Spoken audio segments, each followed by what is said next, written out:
बिस्मिल्लाहिर्रहमानिर्रहीम, अस्सलाम वालेकुम, सुबह खैर। आप देख रहे हैं एक्सप्रेसो, मैं हूं हिना आदिल और मैं हूं अली अनीक सैयद। उम्मीद आप खैर आफियत से होंगे और आज का दिन आपको बहुत बेहतरीन बनाने के लिए हम मौजूद हैं। सबसे पहले मौसम की बात करें। मौसम आपको पता है कि पार्टिकुलेट मैटर्स की तादाद बहुत ज़्यादा होती चली जा रही है और खासकर अगर बात करें पंजाब की, तो पंजाब में बहुत सारे शहर हैं जिसकी स्मॉग ने घेरे में ले लिया है पंजाब को। खास तौर पर अगर बात करें तो सुबह के औकात में कहना में यानी लाहौर के आसपास और गिरदोनवा में 750 से ऊपर था एयर क्वालिटी इंडेक्स। और अब फैसलाबाद में देखें 613, और लाहौर की बात करें तो लाहौर में 421, मुल्तान 438, गुजरावाला में 238। इस वक्त अलार्मिंग सी सिचुएशन है। मास्क आपने नहीं भूलना, मास्क बहुत जरूरी है। This is the only protection that we have. अगर आप बाहर जाते हैं तो आपके पास मास्क ना हुआ तो आप जो है ये शिकायत करेंगे कि सीजनल बुखार है, बीमार है। आप डॉक्टर के पास भी जाएंगे, वो भी कहेगा सीजनल बुखार हो गया आपको। ये सीजनल नहीं है, सीजन है स्मॉग का। और आपकी जो बचत है वो दवाइयां नहीं है बल्कि मास्क है। मास्क का इस्तेमाल करें, एहतियात करें।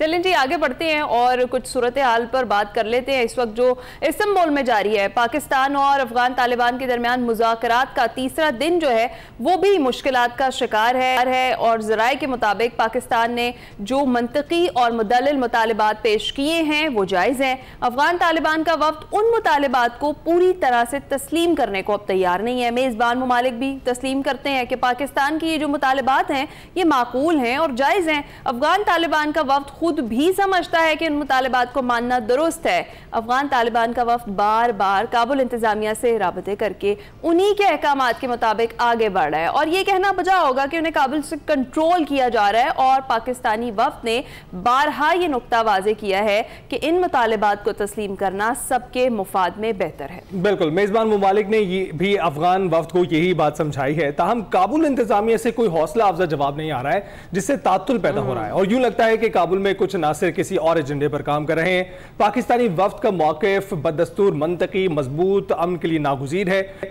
उधर गुज़श्ता रोज chairman People's Party Bilawal Bhutto Zardari की मौलाना फजल रहमान से मुलाकात हुई, जिसमें अहम सियासी अमूर पर तफसीली गुफ्तगू हुई। और ज़रा ये भी बताते हैं कि मौलाना फजल रहमान का अफगानिस्तान का मामला अफ़ाम तफ़हीम से हल करने पर जोर, कौमी और सियासी अमूर पर बातचीत और राब्ते जारी रखने पर इत्तफाक किया गया है। जी हाँ, और बिलावल भुट्टो ने मौलाना को अपने घर आने की दावत दी, जो मौलाना ने कबूल कर ली। और सरबराह JUI ने कहा कि बिलावल से मुलाकात में किसी आईनी तरमीम पर बात नहीं हुई। मुझे अपोजिशन लीडर बनने में कोई दिलचस्पी नहीं है, ना ही ऐसी कोई हुई। हमें मालूम है हमारे पास कितने अराकीन हैं, उन्हीं अराकीन के साथ अपोजिशन में रहेंगे। मुज़ाकरात की कामयाबी के लिए अगर संजीदा राबता किया गया तो मज़बूत जवाब दे देंगे। पॉलिसी इख्तलाफ हैं, लेकिन उसके बाद हम पाकिस्तान की मुश्किलात में इजाफा नहीं देखना चाहते। पाक अफगान कशीदगी दोनों ममालिक के लिए मुफीद नहीं है। और दूसरी जानिब वज़ीर आला KP सुहेल आफरीदी की बात करें तो उन्हें हल्फ लिए 2 हफ्ते होने को हैं, ताहाल काबीना का ऐलान नहीं हो सका। और वजह क्या है? वजह है बानी से मुलाकात ना करवाया जाना, और यही वजह बारहा बताई जा रही है। क्या आज सुहेल आफरीदी की बानी से मुलाकात करवा दी जाएगी? और अगर नहीं तो KP में कोई आईनी बहरान तो नहीं सर उठाएगा? इस तमाम तर सूरत हाल पर हमने बात करनी है। मैं ज्वाइन कर चुके हैं आमिर आसराना साहब, सीनियर तज्जियाकार हैं। अस्सलाम वालेकुम आमिर साहब, गुड मॉर्निंग, आप कैसे हैं? जी वालेकुम अस्सलाम, बिल्कुल ठीक ठाक। आप सुनाएं, आप लोग ठीक हैं? अल्हम्दुलिल्लाह। स्मॉग कैसी है? आमिर साहब, स्मॉग तो छाई हुई है इस वक्त पूरी तरह से पंजाब पर, लेकिन हम भी छाए हुए हैं पूरी तरह से इस वक्त अगर सिफारतकारी के महाज पर देखा जाए। सबसे पहले तो बात करते हैं जो 3 रोज़ा दौरा है वज़ीर आज़म का, इस वक्त जारी सारी है, सऊदी अरब गए हैं और वहाँ पर मुलाकातें उनकी जारी हैं और मज़ीद दस्तखत हो रहे हैं। क्या तफसीलात हैं इस हवाले से आपके पास? देखिए, रात गए पहले था कि एक मुश्तरका एलामिया जारी होना है, लेकिन मुलाकात जब मैं सोया तो 2.5 घंटे तक जारी थी और फिर ये क्लियर हो गया पाकिस्तानी हुकाम से कि आज मुश्तरका एलामिया नहीं। फिर हमने खबर ब्रेक की कि सऊदी अरब और पाकिस्तान के दरमियान एक लॉन्ग टर्म इक्तसादी शराकतदारी का मुआहदा तय पा गया है, जिसकी तफसीलात ऐलान होगी और वो होगा निजी शोबे से निजी शोबे का, जिसमें बिजनेस कौंसल बनेगी और एक जो पाकिस्तान की स्ट्रेटेजिक ज़रूरियात हैं उसमें बराह रास्त सऊदी गवर्नमेंट सरमायाकारी करेगी। जैसे भाषा डैम है, ट्रांसमिशन लाइन्स हैं, वो जो नहरों का मंसूबा है, उन सब में सऊदी सरमायाकारी भी आएगी। और एलामिया में फिर साथ उसके ये है कि जो CPEC के प्रोजेक्ट्स हैं उनके अंदर भी शराकतदारी और सरमायाकारी सऊदी गवर्नमेंट की आ सकती है। अब हमें आज उसका इंतज़ार होगा, क्योंकि ये बड़ी अहम मुलाकात थी। दौरा भी इसीलिए रखा गया था और वज़ीर आज़म ने इस दौरे की, जब पिछला डिफेंस टाई हो गया था और फिर प्राइम मिनिस्टर ज़ाहिर है UN भी गए, लंदन भी गए, मुख्तलिफ, तो साथ साथ मीटिंग्स इनके ऊपर होती रही। मोहम्मद बिन सलमान पाकिस्तान तशरीफ लाएंगे और फिर एक तारीख का दौरा भी होगा और अब MOU से ज्यादा बराह रास्त मुआहदे और फिर उनके अंदर इन्वेस्टमेंट के ऊपर सारा जोर हो रहा है। ठीक है, और डेफिनेटली आपको पता है कि हमारे फील्ड मार्शल भी वहीं पे मौजूद है, साथ ही मौजूद हैं। जी हाँ, बिल्कुल आप दुरुस्त कह रहे हैं। और तवीलुल मुद्दती ये जो इक्तिसादी शराकतदारी के मुआहदे ये बड़ी अपनी अहमियत के हामिल हैं, आपने दुरुस्त बात की। अच्छा, अब दूसरी जानिब आ जाते हैं आमिर साहब, ये जो इस्तांबुल में जारी है पाकिस्तान और अफगान तालिबान के दरमियान मुज़ाकरात का तीसरा दिन भी हमने देखा मुश्किलात का शिकार दिखाई दिया। क्या वजह लग रही है आपको, क्यों मुज़ाकरात डेडलॉक का शिकार है? क्या कोई डिलेइंग टैक्टिक्स हैं जो यूज किए जा रहे हैं उनकी तरफ से? क्यों टाइम वेस्ट कर रहे हैं जो अफगान तालिबान है? देखिए, उनकी जो रात हमारे सिक्योरिटी ज़राए ने ये खबर दी और वो चली भी सारे मीडिया पे आई कि वो जो लोग अफगानिस्तान के वहाँ तुर्की में बैठे हुए हैं और उनसे गुफ्तगू हो रही है, वो नज़र आ रहा है कि वो मजबूर हैं। वो समझ गए हैं कि ये जो पाकिस्तान ने तजावीज़ दी हैं वो काबिल अमल है और उनके ऊपर अमल होना ही होना है, क्योंकि उसके बगैर गुजारा नहीं है। अब वो बार बार काबुल पूछते हैं, काबुल और कंधार के दरमियान में फंसे हुए हैं। पाकिस्तान ने जो मेज़बान है तुर्की और दूसरा मेज़बान कतर है, जो लोग भी इस्लामी दुनिया से इस मामले में मौजूद हैं उन सबको बता दिया है कि इसके अलावा कोई हल नहीं है कि डिसमेंटल करें तमाम तर तामीरात और TTP और BLA यानी फितरतुल हिंदुस्तान, फितरतुल खवारिज, इन सब की मदद अमली तौर पे ख़त्म करें और हम उसको चेक करके बताएंगे कि ये हुई है या नहीं है, क्योंकि हमारे पास शवाहिद सेटेलाइट से मौजूद हैं और हमने उनको वो शवाहिद दिए भी हैं जो काबुल तक चले भी गए हैं, कंधार भी गए हैं। उनकी आपस की तकसीम जो भी है, पाकिस्तान ने वादे किया है कि हम अब इस बात के लिए तैयार नहीं है, क्योंकि बीच में एक कोशिश की गई कि TTP के लोगों को बुलाया जाए, तो पाकिस्तान ने वादे तौर पर कह दिया कि पाकिस्तान उनके साथ फ्रीक के तौर पर नहीं बैठ रहा। फ्रीक सिर्फ अफगानिस्तान की अबूरी हुकूमत है जो उनको फैसिलिटेट कर रही है। हम आपसे बात कर रहे हैं और अगर हम यहाँ से चले गए बगैर मुआहदा किए तो फिर गुफ्तगू का आपने देख लिया कि बगैर गुफ्तगू के आपको लोगों की मिन्नत करना पड़ी ममालिक की कि सीज फायर और हम उस पर रख रहे हैं। लेकिन इसके बावजूद जो इनकी तश्कीलें हैं, फितरतुल हिंदुस्तान की, फितरतुल खवारिज की, दोनों पाकिस्तान के बॉर्डरिंग एरिया पे आ रही हैं और हम उनको मार भी रहे हैं। हमारी भी शातें हुई हैं, लेकिन हम अब ये बर्दाश्त करने के लिए तैयार नहीं है कि हम सिर्फ इन्हें पाकिस्तान में इनकी सरकूबी बिल्कुल आमिर साहब, इस वक्त असल में जाएंगे जहाँ से जहां जहां ये मौजूद हैं उन ठिकानों को निशाना बनाएंगे। आमिर साहब, लेकिन ब्रेक थ्रू क्यों नहीं मिल रहा है? असल वजह क्या है? चलें, ये तो समझ में आ गया कि तालिबान जो है उनको काबुल से डायरेक्शन मिल रही है, जो वफ्द वहां पर मौजूद हैं वहां उनको डायरेक्शन मिल रही है, लेकिन असल ब्रेक थ्रू इस वजह से नहीं मिल रहा है कि वो लिख कर देने को कुछ आमादा नहीं है, या कोई और वजह भी है? देखें, अगर आप लिख भी दें और उस पर अमल ना करें तो क्या फायदा होगा, क्योंकि जब वो लिख के देंगे तो उसकी सालिसी गारंटी भी चाहिए होगी। लेकिन अभी तो वो आए बाएं शाये कर रहे हैं, उनका ख्याल है हमेशा की तरह वो कुछ ना कुछ टाइम निकाल लेंगे। लेकिन हमने वादे कर दिया कि हम कोई बात ऐसी नहीं करेंगे, हमें अमल दरामद ठोस चाहिए और उसके अंदर जो उनके पीछे है वो इंडिया का माल भी है, उनकी वो जो दौरा हुआ मुत्तकी साहब का वो भी है कि इंडिया तो जाहिर है प्रॉक्सियों के जरिए पहले से ही फंड्स प्रोवाइड कर रहा था कि पाकिस्तान को डिस्टेबलाइज करे, यहाँ पे दहशतगर्दी बढ़ाए। पाकिस्तान ने अब वो सारी चीज़ें दुनिया के भी सामने रख दी हैं और अफगानिस्तान की अबूरी हुकूमत के भी, कि अगर आप हमारे साथ तामुन करेंगे हम आपको लेके चलेंगे। लेकिन ये नहीं हो सकता कि आप हमारे दुश्मन के साथ हाथ में ला के सोचें कि हम आंखें बंद रखेंगे, ऐसा नहीं होगा। ठीक है, शायद यही वजह है कि बार बार डायरेक्शंस जो हैं वो फिर काबुल से ली जा रही हैं और काबुल किसी और एजेंडे पर चल रहा है। तो इन फ्यूचर आप कब तक देख रहे हैं कि मामलात हल हो जाएंगे और ये जो मुतालिबात हैं पाकिस्तान के, अफगानिस्तान तस्लीम कर लेगा, जिसका उसे भी पता है कि इसके अलावा कोई चारा नहीं है उनके पास? शायद उनको अगर यकीन अभी भी नहीं आया तो वो कुछ तातुल पैदा करा लें सीज फायर में, उनकी तसल्ली हो जाएगी। फिर भी उन्हें करना तो है, आज नहीं करेंगे, हफ्ते बाद करेंगे, 10 दिन बाद करेंगे। पाकिस्तान ने पॉलिसी वाजे कर दी है कि हम कोई चीज ऐसी नहीं करेंगे जिससे इस मुल्क में, हमारे मुल्क में दहशतगर्दी आए, हमारे लोगों की जान जाए। तो अब आपने फैसला करना है, क्योंकि हम अपने फैसले करके वहां बैठे हैं और जब वो उठेंगे तो फिर जवाब भी शुरू हो जाएगा अगर मुआहिदा ना हुआ। राइट तो आमिर साहब, अब जरा मुल्की सियासत पर भी बात कर लेते हैं। मौलाना फजलुर रहमान से बिलावल भुट्टो जरदारी की मुलाकात हुई है, अपोजिशन लीडर बनने की पेशकश की गई है। हालांकि सरबराह JUI तो पहले से ही कह चुके हैं कि उन्हें अपोजिशन लीडर बनने में कोई दिलचस्पी नहीं है। देखिए, 2-3 चीजें चल रही हैं कि ये जो अफवाह हुई, फिर अफगानिस्तान के इशूज हैं, जाहिर है वो तो डिस्कशन में आते ही हैं। लेकिन एक तो जो अपोजिशन लीडर वाली बात है, दूसरी 27वीं आईनी तरमीम जिसकी उन्होंने तरदीद की।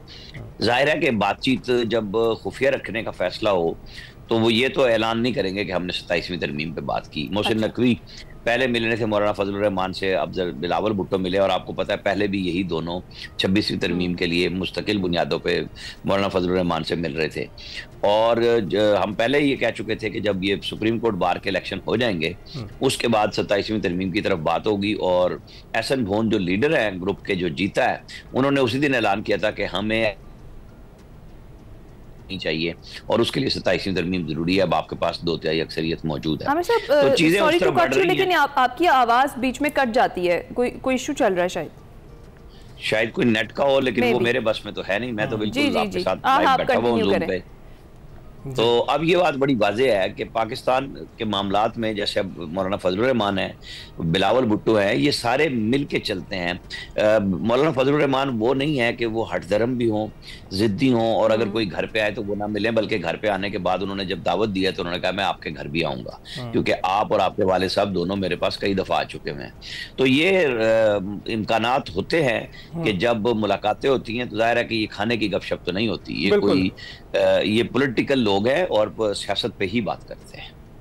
राइट, सही आप दुरुस्त कह रहे हैं कि डेफिनेटली कोई ना कोई अहम बात जरूर होगी। अच्छा, अगर हम आगे बढ़ें और बात करें सुहेल आफरीदी साहब की, जो मुलाकात उनकी नहीं करवाई जा रही, बानी पीटीआई से उनका यही कहना है, और उसी वजह से ताहाल काबीना का ऐलान नहीं हो सका। आइंदा दिनों में आपको लग रहा है कि मुलाकात हो जाएगी और काबीना तश्कील दे दी जाएगी, और क्या इतना डिले करना दुरुस्त है इंतजामी मामलात में? देखिए, कल से एक मुलाकात की कि कोर कमांडर पेशावर की उनके सीएम हाउस में मुलाकात हो चुकी हुई है जी। तो एक चांस बनेगा कि अगर वो इदारों के साथ चलने के लिए तैयार होंगे, चलने से मुराद मतहती नहीं होती, हर एक इदारे का अपना अपना किरदार होता है। फौज का अपना किरदार है, सियासतदानों का अपना किरदार है, असम्बली का, हुकूमत का अपना किरदार है। तो उसको चुके हतक का मामला बना लिया गया कि मैं नहीं आऊंगा, मैं नहीं मिलूंगा, मैं पहले इमरान खान से मिलूंगा, तो वो तो आप मिल लिए। हो सकता है आज आपकी मुलाकात करा दी जाए, लेकिन आईनी तौर पे सूबा इस वक्त बगैर हुकूमत के है। क्योंकि साकिब निसार साहब जिस वक्त इमरान खान की सहूलतों के लिए फैसले दे रहे थे, सीनियर मोस्ट जज होके, उन्होंने ये फैसला दिया था कि काबीना के बगैर कोई फैसला वजीर आला या वजीर आज़म नहीं कर सकता। उनके फैसले ही, उसके पहले एक सवाबदीदी इख्तियार होता था कि जिसके तहत काबीना को छोड़ के भी फैसले चीफ एग्जीक्यूटिव के मान लिए जाते थे। तो इस वक्त अमलन सूबे में कोई गवर्नमेंट तो नहीं है, वजीर आला मौजूद है, चीफ सेक्रेटरी है, डे बाय डे चल रहा है, लेकिन इनको जल्द या बदेर काबीना तो बनानी है, छोटी बनानी है या बड़ी बनानी है, मुलाकात होना हो जाए, इन्हें रास्ता निकालना चाहिए। सियासतदानों का काम यही आर्ट होता है कि आप अपने लोगों के लिए काम करते हैं, लेकिन चूंकि वहाँ फिल्म चल रही है मौला जट, शायद उसके मनाजिर कुछ दिन चल पड़े और ना चले, लेकिन वो ये बयानबाजी से काम चल नहीं सकता। ये बात तालिबान को कह रहे हैं, ऐसे नहीं चलेगा। बिल्कुल दुरुस्त इस तरह से है कि वो काबीना नहीं बना रहे हैं, लेकिन जलसे जुलूस कर रहे हैं और उसमें बयानबाजी का सिलसिला जारी है। बहुत बहुत शुक्रिया अमीर इलियास राना साहब। इस वक्त सूरत हाल पर एक नज़र डाली हमने कि जो सियासी अमूर हैं, मुल्की और गैर मुल्की, हमारे जो बैन अवी सतह पर सियासी अमूर चल रहे हैं, उन पर भी बातचीत हुई है। लेकिन इसके साथ साथ जो सबसे अहम बात है वो कश्मीर की बात करना है। आज़ाद कश्मीर में बड़ी सियासी हलचल है और मौजूदा वज़ीर आज़म आज़ाद कश्मीर चौधरी अनवारुल हक को तहरीक आदम एतमाद का सामना है। पीपल्स पार्टी ने रियासत में अपनी हुकूमत बनाने का ऐलान कर दिया है और इस हवाले से सिंध हाउस इस्लामाबाद में पीपल्स पार्टी का उनकी मुशावरत भी हो चुकी है और पीपल्स पार्टी ने आज़ाद कश्मीर में हुकूमत बनाने के लिए सादा अक्सरियत हासिल करी है। ज़राए के मुताबिक फॉरवर्ड ब्लॉक के बैरिस्टर सुल्तान महमूद ग्रुप के 5 अरकान को पीपल्स पार्टी की हिमायत मिल चुकी है और मुहाजिरीन उन्होंने हिमायत का ऐलान कर दिया पीपल्स पार्टी की, और के 5 और फॉरवर्ड ब्लॉक के मजीद 4 अरकान ने भी हिमायत का ऐलान किया है। जी हाँ, और यूं पीपल्स पार्टी को नून लीग की हिमायत की जरूरत भी नहीं है। दूसरी जानिब सदर मुमलिकत का वज़ीर आज़म से राबता, आज़ाद कश्मीर में हुकूमत साजी के लिए उन्होंने ताउन मांगा है और शरीफ ने आज़ाद कश्मीर उमूर कमेटी को पीपल्स पार्टी से मुज़ाकरात का टास्क दे दिया। एहसन इकबाल मुस्लिम लीग आज़ाद कश्मीर कमेटी के सरबराह है, राना सनाउल्लाह और अमीर मकाम मेंबरान होंगे। मुस्लिम लीग नून की पार्लिमानी पार्टी पहले ही ऑपोजिशन में बैठने का ऐलान कर चुकी है और आज़ाद कश्मीर में हुकूमत साजी के लिए पीपल्स पार्टी को 26 अरकान की हिमायत दरकार है। इस सारी सूरत हाल पर बात करते हैं, हमारे नुमाइंदे आसिफ रजा मीर हमारे साथ मौजूद हैं। अस्सलाम वालेकुम आसिफ, सबसे पहले तो ये बताएं कि क्या सिचुएशन देख रहे हैं, क्या जो वज़ीर आज़म आज़ाद कश्मीर हैं वो मुस्ताफ़ी हो रहे हैं या फिर अदम एतमाद के जरिए हटाए जाएंगे? जी बहुत शुक्रिया। देखिए, इस वक्त पहले मैं एक बात की वजाहत करता चलूं कि मुस्लिम लीग नून ने पहले ये तय किया था कि वो अपोजिशन में बैठेंगे और तहरीक अदम एतमाद का हिस्सा नहीं बनेंगे, लेकिन गुज़श्ता शब एक डेवलपमेंट हुई है जिसके बाद मुस्लिम लीग नून अदम एतमाद का हिस्सा ज़रूर बनेगी, लेकिन वो वोट देने के बाद अपोजिशन बेंचों पर बैठेंगे। पहली सूरत हाल तो ये है। दूसरा ये है कि हमारे जो प्राइम मिनिस्टर इस वक्त चौधरी अनवारुल हक हैं, वो बहुत मजबूत हिसाब के आदमी हैं। वो ये चाह रहे हैं कि अगर मैं इस्तीफा भी दूं, मुस्तफ़ी भी हूं, तो वो ऐसे इस्तीफा दे के घर नहीं जाना चाहते। वो ये चाहते हैं कि उनके खिलाफ तहरीक अदम एतमाद है जो अब तक की डेवलपमेंट है, इसके बाद क्या होता है मैं कुछ नहीं कह सकता। असम्बली तहलील करने का ऑप्शन भी उनके पास मौजूद है और नून लीग की हमायत के बाद अब तादाद 36 यानी कि 2/3 अक्सरियत इस वक्त तक पाकिस्तान पीपल्स पार्टी को हासिल हो चुकी है, उनका जो भी उम्मीदवार सामने आएगा। लेकिन चौधरी अनवारुल हक जो उनके करीबी रुफका है, अभी मेरी बात हुई है, जराए का ये कहना है कि 40 नुकात पर मुश्तमिल उन्होंने एक स्पीच तैयार की है और वो ये चाहते हैं कि असम्बली का इजलास हो, वहां वो ये बताएं कि वो क्या करना चाहते थे, क्या किया, किन किन साजिशों का उनको सामना रहा, किसने उनकी पीठ में खंजर घोंपा। अवामी एक्शन कमेटी का ये जो बहुत बड़ा एपिसोड आजाद कश्मीर के अंदर चला, वो इन तमाम चीजों से पर्दा उठाने के बाद फिर जाना चाहते हैं। ये तो स्पीच करने के बाद जाना चाहते हैं, लेकिन इसके साथ साथ उन्होंने ये भी कहा कि वो अपनी कुर्सी नहीं छोड़ेंगे, अदम एतमाद लाना चाहते तो ले आए। ये भी बताइएगा कि आपको क्या लगता है बुनियादी वजह क्या बनी है इनको हटाने की? देखिए, इस आज़ाद कश्मीर की जो मौजूदा सियासी सूरत हाल है, इसमें सबसे जो अहम किरदार है वो आज़ाद कश्मीर में जो अवाम की तरफ से शुरू किया गया अवामी एक्शन कमेटी का जो एहतजाज था वो बुनियाद बनी है। इससे पहले भी पाकिस्तान पीपल्स पार्टी और मुस्लिम लीग नून यके बाद दीगरे 2 से 3 मरतबा कोशिश कर चुके थे कि मौजूदा वज़ीर आज़म के खिलाफ अदम एतमाद की तहरीक लाई जाए, लेकिन मसला ये था कि वो किसी नाम पर मुत्तफिक नहीं हो सके थे, राजी नहीं हो सके थे, चूंकि बड़े बड़े नाम मौजूद है और हर कोई वज़ीर आज़म बनना चाहता था। लेकिन इस मरतबा पाकिस्तान पीपल्स पार्टी की मरकजी क़यादत और मुस्लिम लीग नून की मरकजी क़यादत ने बैठकर ये डिसीजन किया कि 3 बड़े नाम इस वक्त सामने आए हैं जो सक्सेसर हो सकते हैं। जब तहरीक अदम एतमाद जमा होगी तो हमारे आइन के तहत आपको सक्सेसर का नाम उसमें शामिल करना पड़ेगा। उसमें चौधरी यासीन जो पाकिस्तान पीपल्स पार्टी आज़ाद कश्मीर के सदर हैं, चौधरी लतीफ़ अकबर जो स्पीकर कानून साज असम्बली है और साबिक वज़ीर आज़म सरदार याकूब अहमद खान, इन तीनों के नाम लिए जा रहे हैं। और कोई सरप्राइज भी आ सकता है क्योंकि आज़ाद कश्मीर की सियासत में आपको पता है, एक बार तो पहले इसी प्रोग्राम में मैंने कहा था कि कोई सरप्राइज आ सकता है और अब्दुल कयूम खान नियाजी जिनका नाम ही सिरे से शामिल नहीं था, वो सरप्राइज हमने इसी प्रोग्राम में ब्रेक किया था, यकीनन आपको याद होगा। तो कुछ भी नहीं कहा जा सकता, कोई सरप्राइज भी हो सकता है। और ये 3 बड़े नाम है जो तवातर के साथ लिए जा रहे हैं और चौधरी अनवारुल हक इस बात पे भी देखना चाहते हैं कि आया किसी नाम पे अगर एतमाद नहीं होता, इत्तेफाक नहीं होता, तो कोई बड़ा दड़ा टूट के उनकी तरफ भी आ सकता है। वो आखिरी दम तक खेलना चाहते हैं, ये उम्मीद भी उनके अभी बाकी है। ठीक है, बहुत शुक्रिया। आसिफ रजा मीर हमारे साथ मौजूद थे। देखते हैं जी आने वाली क्या सूरत हाल बनती है। अभी हम जाएंगे ब्रेक पर। वेलकम बैक टू एक्सप्रेसो जी। अब कुछ बात कर लेते हैं। कराची में फेसलेस ई ट्रैकिंग सिस्टम का इफ्तिताह कर दिया गया है, जिसका हमने जिक्र किया था कल। सेंट्रल पुलिस ऑफिस में वज़ीर आला मुराद अली शाह ने फेसलेस ई ट्रैकिंग सिस्टम की नकाब कुशाई करके इफ्तिताह किया और वज़ीर आला सिंध सैयद मुराद अली शाह ने कहा कि सिंध में डिजिटल शफाफियत और जदीदियत की जानिब ये एक अहम कदम है और ट्रैफिक खिलाफ वर्जियाँ अब जदीद कैमरों के जरिए खुदकार तौर पर रिकॉर्ड होंगी। इसमें चलान को चैलेंज भी किया जा सकता है। 1 साल पहले ट्रैफिक हादसा खास तौर पर जो हैवी व्हीकल से हुए उस पर पुलिस ने काम किया है। 10,000 से ज्यादा हैवी व्हीकल्स पर ट्रैकर्स लगे हुए हैं और इसी हवाले से हमने बात करनी है क्योंकि इसकी जो पहले 6 घंटे की रिपोर्ट थी वो भी सामने आ गई है कि 6 घंटों में क्या हुआ है। तो इस पर हम बात करेंगे। पीर मोहम्मद शाह साहब DIG ट्रैफिक कराची हमारे साथ ही मौजूद हैं। बिल्कुल, शाह साहब कैसे हैं आप? अस्सलाम वालेकुम, thank you, I am good, thank you for having me on the show. Shah साहब, सबसे पहले तो हम ये जानना चाहेंगे कि 6 घंटे की जो रिपोर्ट आई है, बताई जा रहा है कि तकरीबन 2,500 से ज्यादा के चालान हुए हैं उन 6 घंटों में, उसकी जरा तफसील दीजिएगा। जी हाँ, बिल्कुल। वैसे जब मैनुअल सिस्टम होता था तो दिन के अंदर 4 से 5,000 टिकट्स इशू हुआ करते थे और ये जो जदीद ऑटोमेटेड ई टिकटिंग सिस्टम है उसमें इस वक्त जो कल के 6 घंटे थे उसमें 2662 टिकट्स इशू हुए। वायलेशंस तो हजारों में थी, लेकिन ऑफ कोर्स एक सिस्टम की लिमिटेशन है और उस हिसाब से ये 2600 के करीब टिकट्स इशू हो सके हैं। So this is the first day, let's see how it progresses. और लोगों को हमने जो है ईज के लिए एक ऐप डाउनलोड करने के लिए कहा है and through that app they can actually track तो शाह साहब, ये तो लोगों के लिए एट ईज है, उनको तो शायद मुश्किल भी थोड़ी सी पेश आ रही हो इसकी वजह से, क्योंकि अब चालान बहुत तेजी से होना शुरू हो गए हैं। लेकिन ये क्या महकमे के लिए कुछ ईज लेकर आ सका है? क्योंकि मैनुअली ये चालान करना तो बहुत मुश्किल होता है 6 घंटों के दौरान। जी हाँ, बिल्कुल, this was not humanly possible. और जब फेसलेस नहीं था, इंटरेक्शन ह्यूमन की, और पुलिस ऑफिसर्स रोड पर खड़े होकर आपको रोकते थे, तो अक्सर झगड़ों में ये कन्वर्ट हो जाते थे। इल्जामात लगते थे कि पुलिस डिस्क्रेशन यूज कर रही है, वो अपनी मर्जी से छोटी गाड़ियों को रोक रही है, बड़ी गाड़ियां दनाती फिर रही हैं। उसके अलावा फिर इलीगल ग्रेटिफिकेशन के इल्जामात थे। फिर जब आप अगर ईमानदारी से काम कर भी रहे हो और किसी गाड़ी को आपने सही वायलेशन पे रोका भी है, तो फिर पीछे ट्रैफिक का फ्लो मुतासिर होता था। ऑफ कोर्स जब आप किसी गाड़ी को रोककर उसको टिकट इशू करेंगे तो कुछ टाइम तो लगेगा, 4 से 5 मिनट, और उसकी वजह से जो पिछलों को तकलीफ होती थी तो वो फिर कोई अच्छा तासुर नहीं जाता था।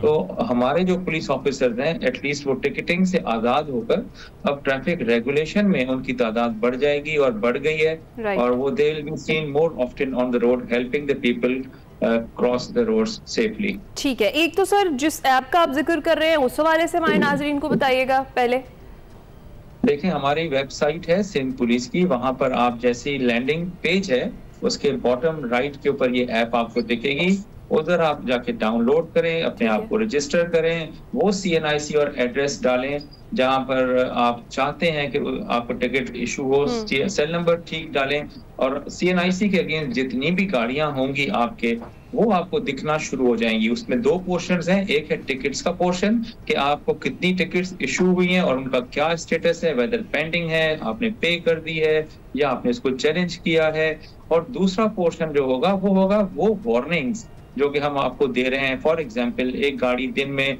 10 या 15 वायलेशंस कर रही है, तो we will not issue all the tickets, हम 15 में से 14 वार्निंग्स इशू करेंगे और सिर्फ एक टिकट इशू होगा, ताकि उसकी एजुकेशन भी हो ड्राइवर की, उसे पता लगे कि उसने कहां पर दूसरों को तकलीफ दी है, खुद के जान ईज भी है और पेनल्टीज भी हैं, यानी जो है फैसिलिटेट भी किया जाएगा वार्निंग देकर। और जिस तरह से कल वज़ीर आला साहब भी यही कह रहे थे कि अगर पहले जो एक वायलेशन होती है और उसके ऊपर आपको रिग्रेट होता है, आप माफी मांगते हैं, तो फिर आपका चलान भी नहीं होगा। तो इस सूरत हाल के बरक्स अगर कोई बार बार वायलेशन करता है और बार बार वो बात नहीं समझता, तो फिर उसके लिए किस किस्म की सख्त किस्म की पेनल्टीज हैं? कोई ID कार्ड ब्लॉकेज वगैरह का भी है जहन में हुकूमत के? जी, एक्चुअली लॉ में बड़ा ये बहुत ही क्लियर है। कल चीफ मिनिस्टर साहब ने एक एमनेस्टी दे दी और उन्होंने अपनी तकरीर में कहा कि जो पहली वायलेशन हो किसी भी सिटीजन की, उसकी एजुकेशन की खातिर उसको आप अलाउ करें कि वो आपको टेलीफोन कर ले या आपके सहूलत सेंटर चल कर आए और आपको राइटिंग में दे दे, तो फिर आप उसकी टिकट को क्लोज कर दें। तो ये हमने फिर अमेंडमेंट की सॉफ्टवेयर के अंदर रात में, और फिर हमने जब टिकट्स इशू की हैं तो उसमें लिखा हुआ है हर टिकट में कि अगर ये आपकी पहली टिकट है तो आप कॉल कर सकते हैं 1915 पर, या सहूलत सेंटर को विजिट करके इसको खत्म करवा सकते हैं। अच्छा, अगर आपकी दोबारा टिकट लगती है तो फिर चीफ मिनिस्टर साहब ने बड़ा क्लियर कहा था कि पिछली टिकट भी आपकी नई टिकट के साथ आएगी और फिर इस दफा आपको दोनों के पैसे पे करने पड़ेंगे। अच्छा। एक तो ये चीज, दूसरी हमारे लॉ में ये है कि अगर आप टिकट आती है तो 21 दिन का टाइम होगा, 14 दिन में अगर आप पे कर देते हैं तो 50% ऑफ हो जाएगा, और अगर आप 21 दिन तक पे करते हैं 14 दिन के बाद तो आपको पूरा जुर्माना भरना पड़ेगा, और अगर 21 दिन के बाद आप पे करते हैं तो ये जुर्माना दुगना हो जाएगा, और अगर 3 माह तक आप पे नहीं करते तो अगर आपका ड्राइविंग लाइसेंस है तो वो टेम्परेरी सस्पेंड हो जाएगा, और अगर आप 6 माह तक टिकट को ओवरलुक करते हैं, इग्नोर करते हैं, पे नहीं करते, तो फिर आपका शनाख्ती कार्ड जो है तो शाह साहब इस दौरान नादरा में ब्लॉक कर दिया जाएगा। बिल्कुल ठीक। इस दौरान अगर जो वायलेशन जारी रही, ये सारे दौरान जब तक वो टिकट्स के जो है ना अपना जुर्माना नहीं भरते हैं, तब तक क्या सूरत हाल बनेगी? मजीद उनकी जो वायलेशन होंगी उनकी? देखें, लॉ जो है वो पाबंद करता है पुलिस ऑफिसर को और डिस्ट्रिक्ट पुलिस को कि अगर कोई ऐसी गाड़ी जिसके अगेंस्ट में पेंडिंग टिकट्स हैं तो उसको वो इमोबाइल कर दे, यानी क्लेम्स होंगे उस गाड़ी को क्लैम्प कर दिया जाएगा और उस वक्त तक अनक्लैम्प्ड वो गाड़ी नहीं होगी कि जब तक वो अपने टिकट्स को क्लेम नहीं करवा लेती। जी हाँ, ठीक है। और सर, शहरियों का रिस्पांस इस पर कैसा रहा इन दी एंड, ये जरूर बताइएगा।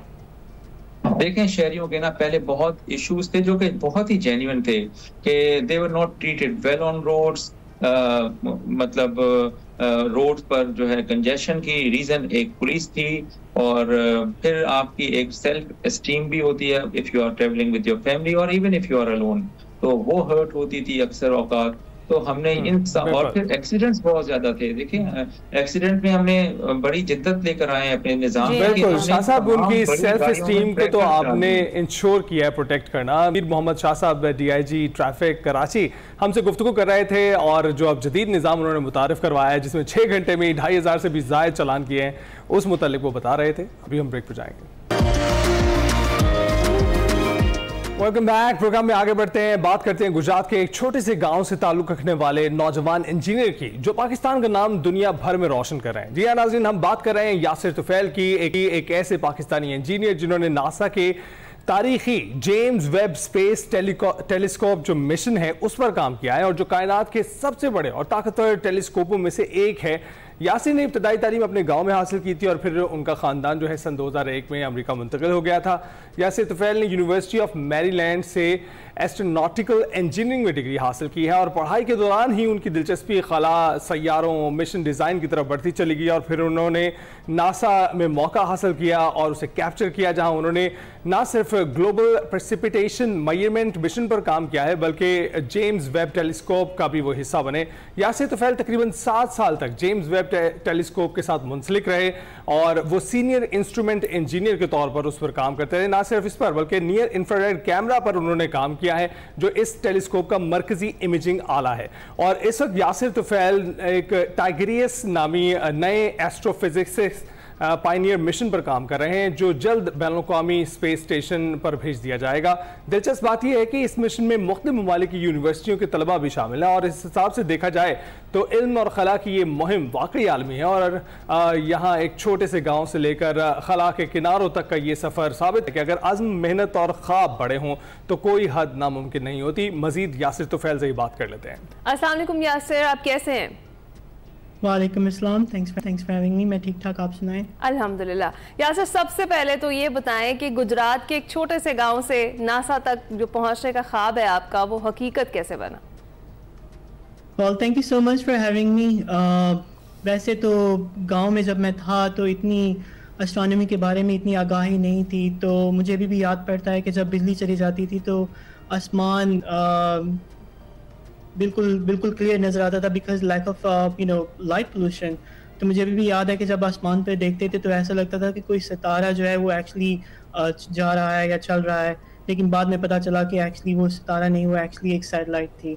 तो ज़्यादा जो रुझान पैदा हुआ नासा की तरफ वो जब मैं यूएस में अपनी स्टडीज़ कर रहा था हाई स्कूल में, उस वक्त एक कोलंबिया एक्सीडेंट का वाक़या हुआ जिसमें फॉलन एस्ट्रोनॉट्स थे, उसमें एक इंडियन एस्ट्रोनॉट भी थी। तो मैंने उसका मुताला करना शुरू कर दिया कि क्या चीज़ थी जो ये एस्ट्रोनॉट्स थे, इन्होंने स्टडी की और किस तरह वो इस मुकाम पर पहुँचे। तो उस वक्त फिर मुझे एस्ट्रोनॉट बनने का बहुत शौक़ पैदा हुआ और नासा में काम करने का शौक़ पैदा हुआ। फिर उसके बाद अल्लाह ताला ने आसानियाँ फरमाई और मौका फराहम किया जिसमें मैं जब कॉलेज में अपनी यूनिवर्सिटी में भी पढ़ ही रहा था तो तब से ही मैंने फिर नासा को ज्वाइन कर लिया और उस वक्त मैं वाइज मिशन और TRM मिशन पे काम करना शुरू कर दिया।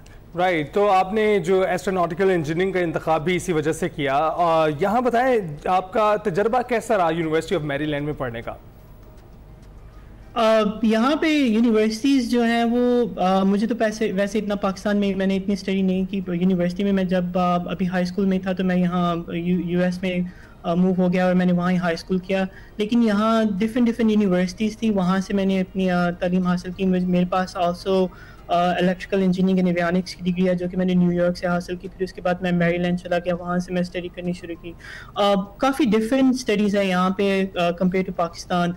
यहाँ पे आपको बहुत ज़्यादा चैलेंजेस और डिफरेंट किस्म के जो मौक़े हैं वो फराहम किए जाते हैं जिसमें आप ना सिर्फ अपनी रिसर्च कर सकते हैं बल्कि आप दूसरे जितनी कमर्शियल या इंडस्ट्री के जो लोग हैं उनके साथ आप कोलैबोरेट करके काम भी कर सकते हैं। तो it was a great experience, जिसी वजह से प्रोफेसर्स ने मेरा काम देखा and then I got selected to work at NASA's mission.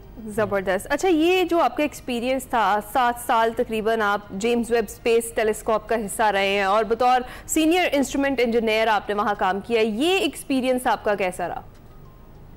It was a great experience. I mean, I'm blessed कि कि अल्लाह ताला ने ऐसा कोई मौका फ्राहम किया। जो जब मैंने जेम्स वेब ज्वाइन की उस वक्त जिस तरह आपने मेंशन किया कि I was a senior instrument engineer working on near जो है वो जेम्स वेब का एक प्राइमरी इंस्ट्रूमेंट था और उसके अलावा इंटीग्रेशन और टेस्टिंग का काम किया जिसमें जेम्स वेब के जितने भी इंस्ट्रूमेंट्स थे उनको आपस में इंटीग्रेट करना था और उसके बाद उसको स्पेसक्राफ्ट के साथ इंटीग्रेट करना था। तो कमीशनिंग से पहले बेसिकली लॉन्च से पहले काफ़ी ज़्यादा काम इंटीग्रेशन टेस्टिंग और ये सब कुछ जो है वो हम लोग करते रहे, जिसमें एनवायरमेंटल टेस्टिंग और काफ़ी ज़्यादा डिफरेंट किस्म की जो टेस्टिंग होती है वो करनी थी। तो जब जेम्स वेब लॉन्च हुआ तो उसके बाद मैंने as a commissioning system engineer and mission system engineering काम शुरू कर दिया, जिसमें होता ही है कि जब आप कोई स्पेसक्राफ्ट लॉन्च करते हो तो उसका जितना भी आपका कमीशनिंग का काम होता है, जिसमें आपके जितने भी सब सिस्टम जो स्पेसक्राफ्ट के होते हैं, पावर, एटीट्यूड कंट्रोल सिस्टम, उसको आपने मेक श्योर करना है कि वो एक्चुअली काम कर रहे हैं कि नहीं कर रहे। तो उसको तकरीबन जांच पड़ताल उसकी करनी पड़ती है। फिर उसके बाद जितने भी इंस्ट्रूमेंट्स हैं उसकी कैलिब्रेशन का काम, ये सब कुछ करना पड़ता है ताकि जो है ये एक जो जेम्स वेब है वो तैयार हो जाए। फिर उसके बाद हम लोग उसे मिशन ऑपरेशन टीम के हवाले कर देते हैं और फिर उसके बाद वो अपना जो है वो काम जारी रखते हैं, जिसमें तस्वीरें लेना और जितनी भी ऑब्जर्वेशंस होती हैं वो करना। राइट। तो यासिर, ये जो टाइगेरियस नामी मिशन है इसके हवाले से बताइएगा। टाइगर्स एक छोटा सा नासा का एक मिशन है जो कि इंटरनेशनल स्पेस स्टेशन पे जाएगा। It's research and development mission, जिसमें इस मिशन में नासा और मुस्लिम यूनिवर्सिटी के जो साइंसदान हैं उनका ये मुश्तरका एक मंसूबा है। ये जो इंस्ट्रूमेंट है इसमें बेसिकली हवा में मौजूद जितने भी तेज़ रफ्तार ज़रात हैं जिन्हें हम लोग कॉस्मिक रेज कहा जाता है, उनको पकड़ कर इनका मुताला करेगी। ये हमें समझाने की मदद देगी कि कायनात में जैसा सोना, चांदी और ये सीसा जैसे भारी अनासर हैं वो कैसे बनते हैं। तो इस वक्त जो है वो अपनी इब्तदाई मराहल में है। होपफुली इंशाल्लाह with in 2 years international space station पे चला जाएगा। ज़बरदस्त। अच्छा, इन दी एंड क्या कहेंगे पाकिस्तानी नौजवान ख़ास तौर पर स्पेस रिसर्च के लिए, उनके लिए कितने मौके हैं और उनको कोई मैसेज आप देना चाहेंगे? ज़रूर। आई नो कि जितनी भी ये स्पेस एजेंसीज होती हैं, फॉर एग्जांपल अगर नासा के अलावा ईसा भी है और डिफरेंट कंट्रीज़ की होती हैं, लेकिन उनमें काम करने के लिए आपको वहाँ का शायरी होना पड़ता है। लेकिन उसके अलावा there are many opportunities for students और वो लोग जो PhD कर रहे हैं। तो मैं सिर्फ इतना ही कहना चाहूँगा कि अगर पाकिस्तान में यूनिवर्सिटी को स्टूडेंट के लिए कुछ मौके फराहम करने चाहिए और ऐसे रिसर्च के मौके दें, उनको मौके फराहम करें जिसमें वो अपना प्रोजेक्ट जो है वो उन जिस तरह नासा हो गया, ईसा हो गया, उनके साथ अलाइन कर सकें, कुछ ऐसा प्रोजेक्ट और ऐसा कुछ काम करें।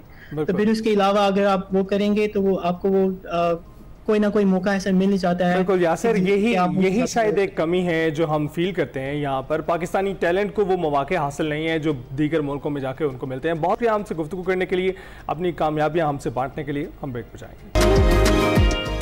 वेलकम बैक टू एक्सप्रेसो जी। प्रोग्राम का दूसरा घंटा है, आगाज करेंगे क्रिकेट की बात करेंगे। तो पाक अफ्रीका T20 सीरीज का आगाज आज पिंडी क्रिकेट स्टेडियम से हो रहा है। पाकिस्तान और जनूबी अफ्रीका के दरमियान T20 सीरीज के आगाज से कबल दोनों टीमों के कैप्टन्स ने सीरीज की ट्रॉफी की रोनुमाई की। उधर PCB की जानिब से जनूबी अफ्रीका के खिलाफ पहले T20 मैच के लिए पाकिस्तानी क्रिकेट टीम की खुसूसी पिंक थीम क्रिकेट जो किट है वो मुतारिफ करवा दी गई है। पाकिस्तान क्रिकेट बोर्ड के मुताबिक मैच में कौमी जो खिलाड़ी हैं वो पिंक जर्सी पहनकर ब्रेस्ट कैंसर आगाही मुहिम में हिस्सा लेंगे। मैच में इस्तेमाल होने वाले जो स्टंप्स हैं उन पर भी पिंक ब्रांडिंग होगी, जबकि मैदान के इतराफ इस हवाले से आगाही पैगाम दिखाए जाएंगे। PCB की जानिब से पहली बार किसी बैनुल-अक़वामी मैच में ब्रेस्ट कैंसर आगाही मुहिम को शामिल किया गया और इससे कबल पिंक डे इवेंट सिर्फ PSL के दौरान ही मुनक़िद किए जाते थे। और दूसरी जानिब अगर बात करें तो पाकिस्तान के स्टार बैटर बाबर आजम की, तो साबिक कप्तान जो इन दिनों खराब फॉर्म के बाइस तनकीद की जद में है, ताहम वो इस खराब फॉर्म के बावजूद आलमी सतह पर रिकॉर्ड बना रहे हैं।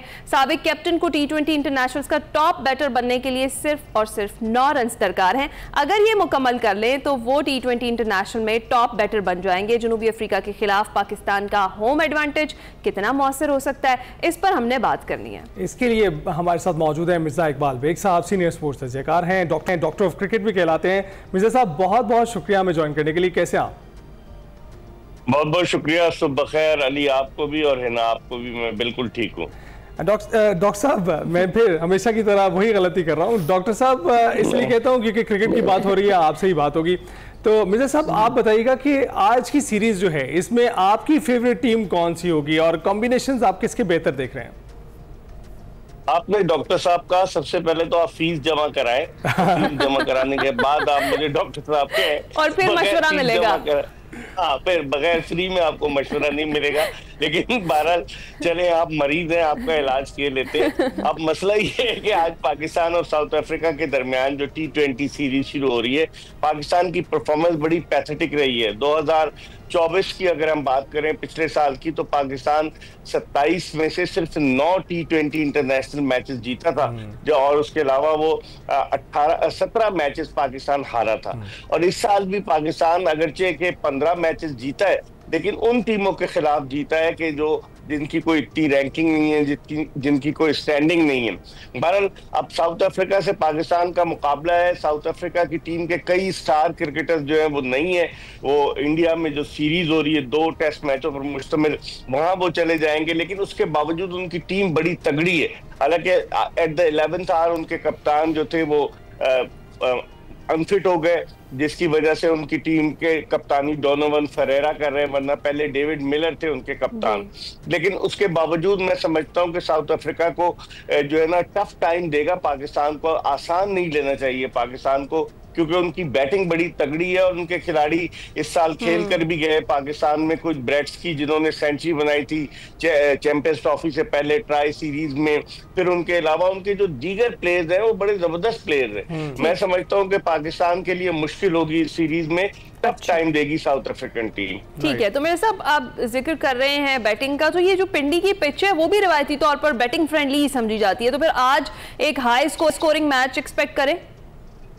जी हाँ, बिल्कुल आपने सही कहा है ना। दरअसल अगर दुनिया के दीगर ममालिक की बनिस्बत पिंडी का नंबर 3रा आता है T20 मैचेस में, जो पिंडी की पिच है उसको देखते हुए कि जहां रन्स के अंबार लगते हैं। और आपको याद होगा इसी मैदान पर उस्मान खान ने बड़ी जारहाना बैटिंग की थी, शायद इसी वजह से PSL में, शायद इसी वजह से उन्हें पाकिस्तान की टीम में शामिल किया गया है मोहम्मद हारिस की जगह। तो रावलपिंडी की इस पिच के बारे में आम तासुर यही है, क्योंकि टेस्ट मैचेस में तो हम स्पिनिंग ट्रैक बना लेते थे, लेकिन T20 में हमें सपोर्टिंग विकेट्स बनानी होंगी, जहां छक्कों और चौकों की बरसात भी देखने को मिले और साथ ही साथ एंटरटेनमेंट मिले। तो मैं समझता हूँ इस पिच पर काफी रन स्कोर होंगे। 8 बजे रात ये मैच शुरू होगा। अब देखें अंडर लाइट्स किस तरह की बैटिंग करते हैं दोनों टीमों के बैट्समैन। और बैटिंग की बात हो रही है तो फिर बाबर आजम की बात हो, ऐसा हो नहीं सकता। बाबर आजम की बात हम कर रहे थे कि और बता रहे थे अपने नाजरीन को, सिर्फ 9 रन दरकार है उन्हें टॉप बैटर बनने के लिए T20 में।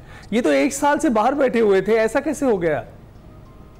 देखिए, दरअसल रोहित शर्मा का रिकॉर्ड है और बाबर आजम को 9 रन दरकार है। 4233 रन हैं रोहित शर्मा के और बाबर आजम के 4223 रन हैं, और सबसे ज्यादा रन बना लेंगे। लेकिन वो दिसंबर 2024 में आखिरी मर्तबा साउथ अफ्रीका के खिलाफ T20 खेले थे बाबर, और पाकिस्तान क्रिकेट बोर्ड की सिलेक्शन कमेटी ने ये कहा था कि जनाब उनका स्ट्राइक रेट जो है वो कम है। तो अचानक 8-10 महीने में उनका स्ट्राइक रेट कैसे ज्यादा हो गया, कुछ समझ में नहीं आता।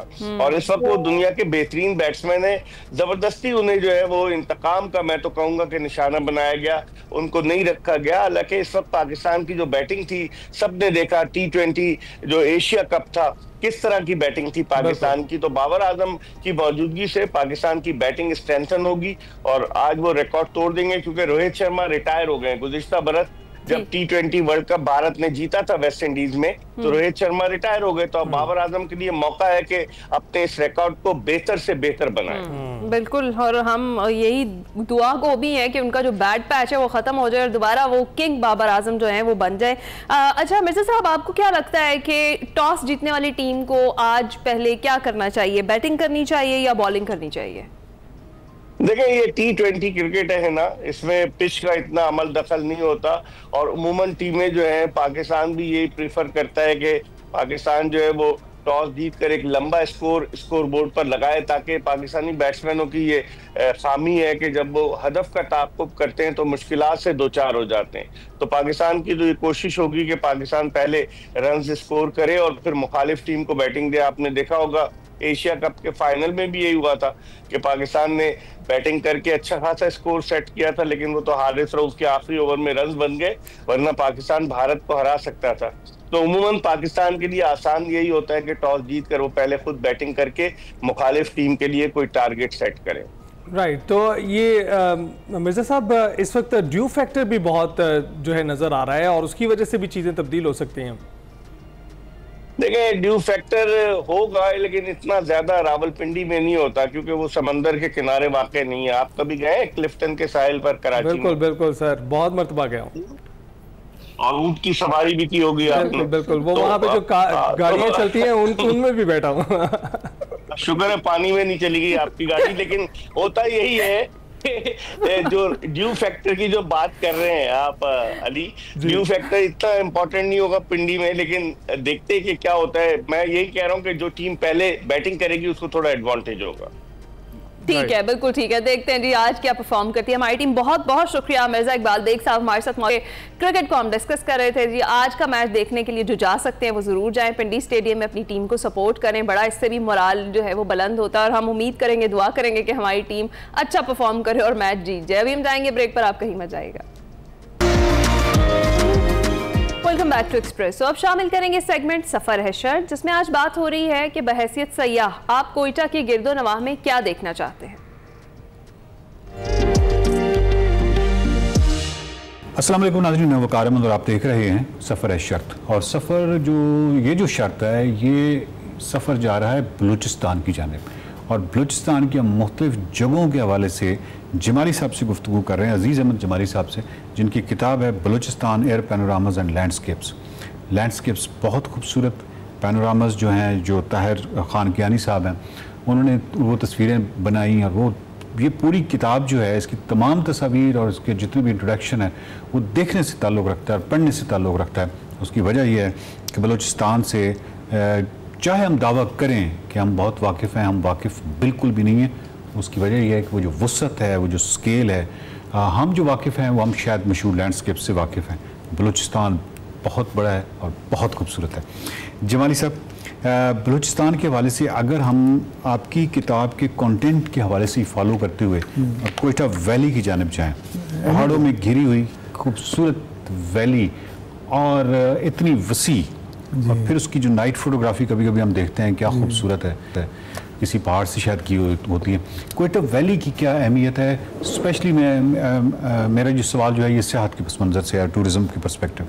नहीं, बलूचिस्तान पूरा ही मैं कह रहा हूँ कि उसका पोटेंशियल चूँकि टूरिज्म है और कोयटा उसका कैपिटल है, तो everyone who goes specially by air तो दे लैंड एट कोयटा। ठीक है। और वादी है, उसके चारों तरफ पहाड़ हैं, उनमें से 3 इतने मशहूर और इतने मुश्किल हैं कि मतलब लोग उसको याद भी करते हैं, कुछ की हिस्ट्री के साथ भी कनेक्शन है। तो उस वजह से जितने हमारे टूरिस्टिक स्पॉट्स हैं उनमें सारे कोयटा के ही अराउंड हैं। हन्ना की वैली हो गई, स्पिन कारेज की झील हो गई, हज़ारगंजी का पार्क, नेशनल पार्क, दश्त का मैदान जहाँ ट्यूलिप्स का पूरा बेड खिलता है बाहर के मौसम में, ये कोयटा से भी रोड पर है। फिर कोयला की कानें जो हैं ये डेगारी की तरफ हैं, जहाँ पर सारा कोल जोन हमारा पाया जाता है, ये एक बड़ा हिस्सा उसका पाया जाता है। और मैं चूँकि पहाड़ों का दिलदादा हूँ तो इस वजह से मैं पहाड़ों के नाम ज़्यादा लेता या जिक्र करता हूँ। चिल्तन का पहाड़ तकरीबन 10,850 फीट ऊंचा है। 4 दफ़ा मैं उस पर गया हूँ और पहली दफ़ा तब गया था जब 8वीं क्लास का स्टूडेंट था। तो वहाँ पे चिल्तन मारखोर एक नायाब किस्म है, वो आपको मिलती है। पिछले साल वहाँ पे ये जो पर्शियन लेपर्ड है वो जोड़ा देखा गया था। तो उसके अलावा माउंटेन गोट्स की और दूसरी जानवरों की अक़साम वहाँ पर मौजूद हैं। एक जो वाइल्ड पिस्ताचू है, शिने जिसको हम अपनी ज़ुबान में कहते हैं, उसका एक पूरा जंगल वो दरख्त है, छोटा सा ग्रीन कलर का एक फ्रूट होता है, तो तकरीबन चने से थोड़ा छोटा होता है। तो ये वहाँ पे बाकायदा उगता है, ठीक है ना। तो ऐसी काफ़ी सारी जहतें हैं। फिर पानी के सोर्सेज जो वहाँ से ओरिजिनेट होते हैं उनकी अपनी एक खूबी है। इसी तरह करखसा का नेशनल पार्क है, वो कोयटा के पड़ोस में ही है और कोयटा वालों के लिए नज़दीक तरीन डेस्टिनेशन है। तो वहाँ अंदर जाएं तो आपको ये बाहर के मौसम में अच्छे खासे, ये हींग का पौधा जिसको आप कहते हैं, पीले रंग का होता है, अच्छा खासा ऊंचा होता है, इंसान के कद से थोड़ा सा छोटा होता है, लेकिन बाहर में इसकी अलग जहतें होती हैं। इसके ऊपर जो इवन कीड़े होते हैं, हशरात, उनकी एक अलग रंग नज़र आ रहा होता है आपको। फिर शुमाल में जो है तकतू का पहाड़ है, थोड़ा मुश्किल भी है, तो लोग उसको तंजन कहते हैं, तुफ तकतू। अच्छा ठीक है ना, क्योंकि बड़ा मुश्किल पहाड़ है, बंदे को रुलाता है। तो लेकिन उसमें भी सुलेमान मारखोर भी आपको मिलता है, और उसके अलावा दर्रे हैं वहाँ पे। एक बोस्तान दर्रा है जो बोस्तान की तरफ से अप्रोच होता है, एक सराखुला की वादी है, वहाँ से इसकी अप्रोच है। फिर ये वी शेप है, इसको हम एक और उसका वो कहते हैं वी फीचर। तो दो चोटियाँ हैं इसकी, तो एक को हम कोयटा सराखुला की तरफ से अप्रोच करते हैं और दूसरी तरफ को बैक साइड से बोस्तान से अप्रोच करते हैं। फिर सराखुला की अपनी वादी फिर आपको ज़ियारत से और कच्छ से और पशीन वैली से कनेक्ट करती है। तो वो रोड अभी जीपेबल है, लेकिन पक्का कर रहे हैं उसको, तो वहाँ पे अलग जहतें आपको मिलेंगी। फिर उरक वैली से आप जाएंगे तो आपको ज़रगून से कनेक्ट करेगा, वो एक अलग जहत है। ज़रगून हमारा सबसे बड़ा पहाड़ है बलूचिस्तान का, उस पर अलग चैप्टर हमने डेडिकेट किया है इस किताब में।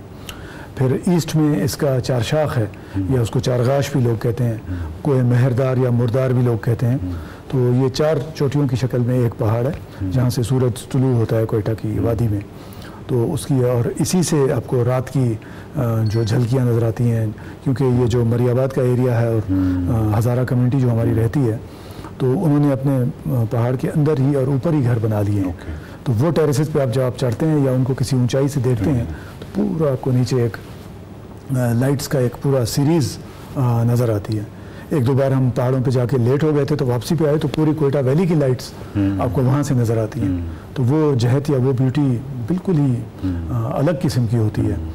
तो एक वो जगह है जी, एक तो वो जगह है ना, मतलब ये जो थोड़ा सा ऊपर जाके और फिर नाइट का जो एक मिट्टी का बहुत खूबसूरत है जी, वो तो मिट्टी में इसलिए कि आप 5 मिनट में ऊपर पहुंच जाते हैं, तो बिल्कुल ठीक है ना। और मिट्टी थोड़ा रेतीला और उस किस्म का है, लेकिन वही व्यूज आपको कोयटा में भी मिलते हैं। मरियाबाद से भी यही व्यू मिलेगा, करखसा से भी यही मिलेगा, चलतन से भी यही मिलेगा, तकतू से भी यही मिलेगा। तो कोयटा में आपको चारों तरफ से ये मिलेगा। जबरदस्त। अच्छा ये बताइए, आप लैंडस्केप के एक्सपर्ट हैं, जितने भी इस तरह की लाइक गिलगित बल्तिस्तान है या बलूचिस्तान है, या मैं नेपाल को भी कह दूंगा, ये जितने भी जगह हैं जो ऑल ओवर द वर्ल्ड बहुत खींचती हैं लोगों को और बहुत खूबसूरत हैं, फेमस हैं, उसकी एक वजह यह है कि शायद जो कंट्रास्ट है कि बिल्कुल ऐसे है ना कि एक नखलिस्तान जो है वो आपको बहुत खूबसूरत लगता है। उसकी वजह यह है कि आपने एक दूसरी एक्सट्रीम देखी होती है, और जब दूसरी एक्सट्रीम देखी होती है और फिर आप अचानक एक सब्जे में जाते हैं तो एक और तरह की एक्सट्रीम होती है।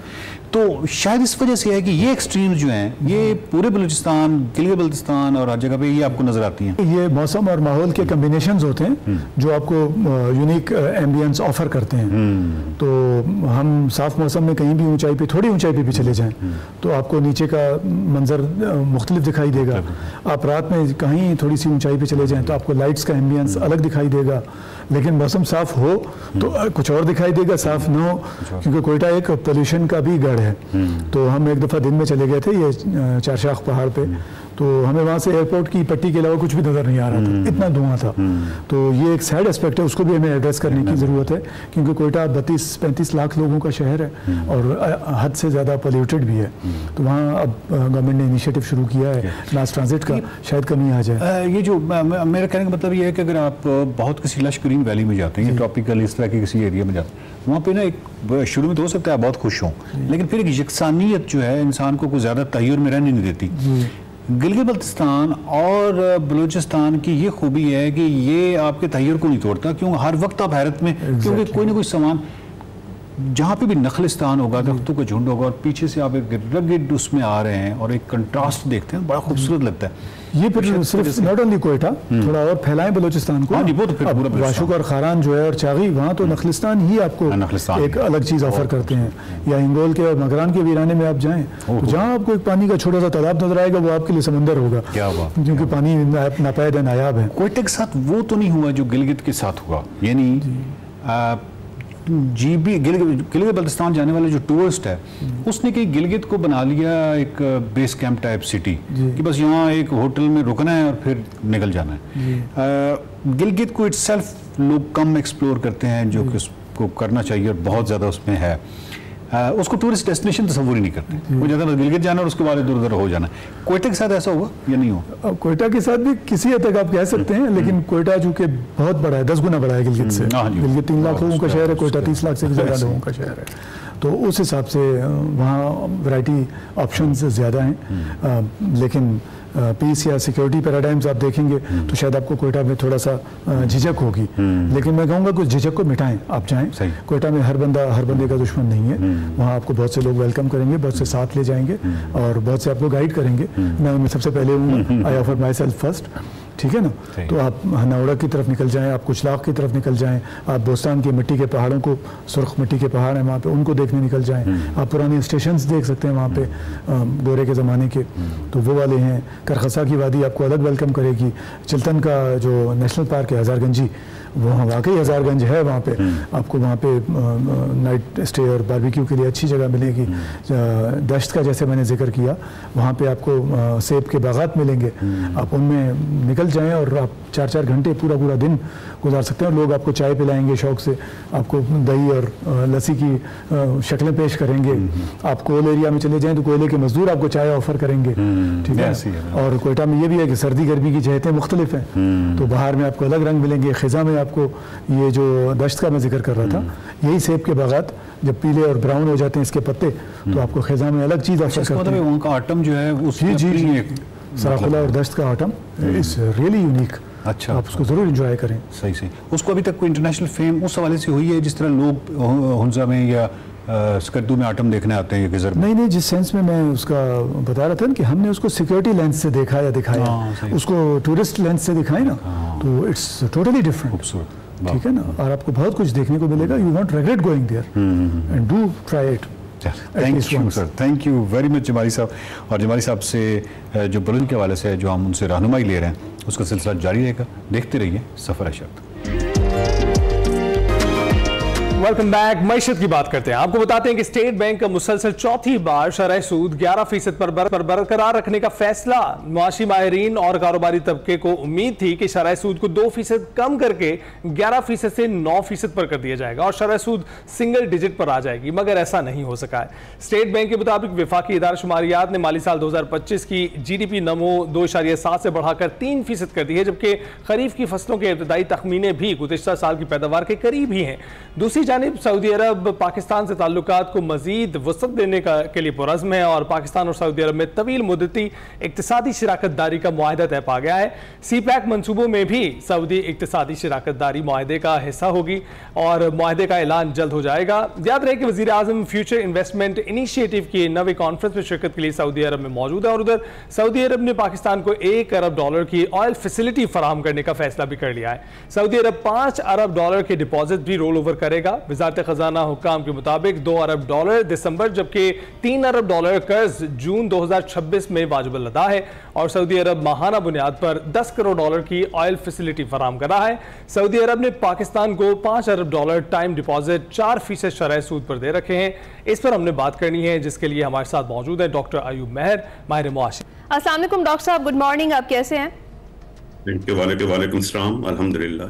डॉक्टर साहब, सबसे पहले ये बताइएगा कि जो शरह सूद बरकरार रखी गई है, इस फैसले को आप कैसे देखते हैं और क्या जिस तरह से एक्सपेक्ट कर रहे थे सब लोग, कोई गुंजाइश थी कि शरह सूद में कमी की जा सकती? कुछ रोज पहले तक लोग एक्सपेक्ट कर रहे थे कि शायद इसमें 1 से 2% का डिक्लाइन आएगा, कमी आएगी, लेकिन कुछ इंडिकेटर ऐसे आए थे 1-2 दिन में और स्टेट बैंक ने उनकी वजाहत भी की है कि उसके बाद ये उम्मीद नहीं रही थी कि स्टेट बैंक इस मरतबा इस पॉलिसी में शरह सूद को कम करेगा। उसकी एक बहुत बड़ी वजह जो है, जो स्टेट बैंक ने एक्सप्लेन भी की है, बेसिकली तरीक़ाकार ये होता है कि शरह सूद या इंटरेस्ट रेट को उस वक्त कम किया जाता है, कम करने का फैसला किया जाता है जब मईशत में इंटरेस्ट रेट जो होता है उसके मुतालिक खदशात होते हैं कि ये कम हो रहा है। अगर वो कम हो रहा हो तो शरह सूद को भी फिर कम कर दिया जाता है, लेकिन उसके साथ जो GDP ग्रोथ है वो अगर बढ़ रहा हो प्रॉपरली। इस वक्त सूरत हाल ये बनी है कि जो इन्फ्लेशन रेट है उसके लिए एक्सपेक्टेशन ये है कि ये माजी करीब में आने वाले वक्तों में ये बढ़ जाएगा। अगस्त में 3% की था सीपीआई की बेस पे, कंज्यूमर प्राइस इंडेक्स की बेस पर, जो इस वक्त जो है 5.7% हो गया है। और अगर कोर इन्फ्लेशन देखें, कोर इन्फ्लेशन में मतलब जिसमें फूड वगैरह भी शामिल है, फूड आइटम वगैरह भी, तो वो 7% हो गया है। यानी 3% से जब 5.7 और 7% हो जाए, और आने वाले दौर में स्टेट बैंक की प्रेडिक्शन थी कि 5 to 7% रहेगा, तो फिर मजबूरी थी कि शरह सूद को कम नहीं किया जा सकता था। इंटरेस्ट रेट को कंट्रोल करने के लिए, कि वो इंटरेस्ट रेट इन्फ्लेशन को कंट्रोल करने के लिए इंटरेस्ट रेट को ज़्यादा ही रखना चाहिए था। और बाज़ दफ़ा ऐसा होता है कि इस तरह की सूरत हाल अगर हो तो स्टेट बैंक या दुनिया का कोई भी सेंट्रल बैंक हो, वो इंटरेस्ट रेट को इंक्रीज कर देते हैं। इंक्रीज करने का साइड इफेक्ट ये होता है कि जीडीपी ग्रोथ कम हो जाती है, इंडस्ट्रियल प्रोडक्शन कम हो सकती है, अनएम्प्लॉयमेंट के खदशात होते हैं। तो उसके मुताबिक भी स्टेट बैंक ने वजाहत कर दी है कि फेडरल ब्यूरो ऑफ स्टैटिस्टिक्स ने भी, IMF ने भी, और खुद स्टेट बैंक ने भी जो जीडीपी ग्रोथ के फिगर्स दिए हैं वो हौसला अफजा है कि जो एस्टिमेट थे उससे ज्यादा ग्रोथ होगी। कितना रियलिस्टिक है डॉक्टर साहब, आप जो देख रहे हैं हुकूमती समत देख रहे हैं, बताया ही जा रहा है कि हम जो प्रोग्रेस कर रहे हैं, लेकिन महंगाई की शरह में कमी जरूर आ रही है, महंगाई अपनी जगह पे बरकरार है, और कितनी देर में ये आम आदमी तक पहुंच पाएगी? इसमें बिल्कुल आपका क्वेश्चन है और मैं खुद इसकी तरफ इंडिकेट करता है कि जब स्टेट बैंक, हम देख रहे हैं कि बार बार ये होता है जब इंटरेस्ट रेट बढ़ाया जाता है या कम नहीं किया जा सकता, इस मरतबा कम नहीं किया गया, कम नहीं किया जाता, तो एक उसके लिए जो जस्टिफिकेशन दी जाती है वो एक बिल्कुल ये हमेशा यही जस्टिफिकेशन होती है कि आने वाले दौर में भी इन्फ्लेशन कम होता हुआ नजर नहीं आ रहा है, इन्फ्लेशन बढ़ रहा है, इसलिए इंटरेस्ट रेट बढ़ाना मजबूरी है। बढ़ाने के सारे साइड इफेक्ट होते हैं, उसमें अनएम्प्लॉयमेंट है, जीडीपी ग्रोथ रेट कम होता है, उससे इंडस्ट्रियल प्रोडक्शन पे फर्क पड़ता है, वो सब पूरा एक चैनल है, स्टॉक मार्केट पे नेगेटिव असर पड़ता है। तो जब हम कहते हैं कि इन्फ्लेशन नहीं कम हो रहा, तो हमें जो स्टेप लेने चाहिए वो स्टेप ये लेने चाहिए कि इन्फ्लेशन कम हो। हम सिर्फ मॉनेटरी पॉलिसी में इंटरेस्ट रेट बढ़ाकर ही इन्फ्लेशन क्यों कम करना चाहते हैं? राइट। हमारे इन्फ्लेशन जो है वो बेसिकली सप्लाई साइड एक फिनोमिना है, कमोडिटीज की शॉर्टेज हो रही है या सप्लाई चेन मैकेनिज्म में अगर कहीं ब्रेक आ रहा है या कुछ एडमिनिस्ट्रेटिव मेजर्स लेने हैं कि प्राइस को कंट्रोल करना है, तो प्राइस को कंट्रोल करना चाहिए ना। ठीक है। हम कहेंगे प्राइस कंट्रोल नहीं हो रही इसलिए इंटरेस्ट रेट बढ़ा रहे हैं, ये कोई जस्टिफिकेशन नहीं। अच्छा, यानी कि हुकूमत दुरुस्त संप में काम कर रही है। और डॉक्टर साहब ये बताएं कि ये जो पाकिस्तान और सऊदी अरब में तवील मुद्दती इक्तिसादी शराकतदारी का मुआहिदा हुआ है, इसकी कुछ ज़्यादा डिटेल्स तो अभी बाहर नहीं आई, लेकिन जिस तरह से कहा जा रहा है कि CPEC मनसूबों में भी सऊदी इक्तिसादी शराकतदारी होगी, ये कितना खुश आइंद है और दूसरे ममालिक का कितना जो ट्रस्ट है वो डेवलप होगा, और FDI आगे कितना ज़्यादा आएगी और उसमें कितना इजाफा होगा, कितना खुश आइंद है ये? एग्रीमेंट होते रहे थे फॉरेन इन्वेस्टमेंट से रिलेटेड या जॉइंट वेंचर्स की बात होती रही थी, उससे थोड़ा सा मुख्तलिफ मैं इसलिए कहूंगा कि वो जितने भी एग्रीमेंट हो रहे थे वो कोई लॉन्ग टर्म प्लानिंग की बात नहीं हो रही थी, वो एक शॉर्ट टर्म होता है कि स्टॉक मार्केट में इन्वेस्टमेंट आएगा, छोटे छोटे प्रोजेक्ट में इन्वेस्टमेंट, फॉरेन इन्वेस्टमेंट आएगी, फिर वो वापस भी निकल सकती है। यहाँ एक बात की गई है, आपने खुद ये लफ्ज इस्तेमाल किया, तवीलुल मद्दती या लॉन्ग टर्म। उसका मतलब यह है कि एक प्लानिंग के तहत एक कंपनी या एक बड़ा अदारा जो है वो इन्वेस्टमेंट कर रहा है, वो आएगा, वो अपनी इंस्टॉलेशन करेगा और उसकी यकीनी तौर पे 20-30 साल या 50 साल की प्लानिंग होगी, लॉन्ग टर्म प्लानिंग है ना। तो वो इन्वेस्टमेंट ऐसी होगी जो मुस्तकिल बुनियादों पर मुल्क में आएगी और उससे जाहिर है फिर बहुत सारी चीजें चेंज होगी, वो एम्प्लॉयमेंट भी क्रिएट करेगा, वो प्रोडक्शन भी करेगा, उसकी वजह से एक्सपोर्ट्स पे भी असर पड़ेगा। वो एक है कि इसमें कम से कम ये है कि ये जो एग्रीमेंट है ये लॉन्ग टर्म प्लानिंग के लिए है और इसमें मैं समझ रहा हूँ इन्वेस्टमेंट तो अब एक्सपेक्टेड है, सिर्फ ना सिर्फ सऊदी अरब बल्कि दूसरी कंट्रीज से भी जो बातचीत चल रही है उसमें अब वो फेस आ गया है, CPEC का भी वो फेस आ गया है कि अगर लॉ एंड ऑर्डर को कंट्रोल कर लिया जाए, ये पॉलिटिकल सिचुएशन अनसर्टेनिटीज को कंट्रोल कर लिया जाए, तो इकोनॉमिक प्लानिंग जो है वो इस नहज पे आ चुकी है, इस सिमत में आ गई है कि अब बिलाशुबा डॉक्टर साहब आप ठीक कह रहे हैं कि इस वक्त इकोनॉमिक सिचुएशन भी इस नहज पर आ चुकी है कि अगर उसकी समत को दुरुस्त रखा जाए और इकोनॉमिक स्टेबिलिटी और पॉलिटिकल स्टेबिलिटी फराहम की जाए तो मुल्क की मईशत दोबारा से ट्रैक पर आ सकती है। बहुत बहुत शुक्रिया हमसे बात करने के लिए। डॉक्टर अयूब हमसे बात कर रहे थे, मुल्क की मईशत पर बात हो रही थी। अभी हम ब्रेक पर जाएंगे।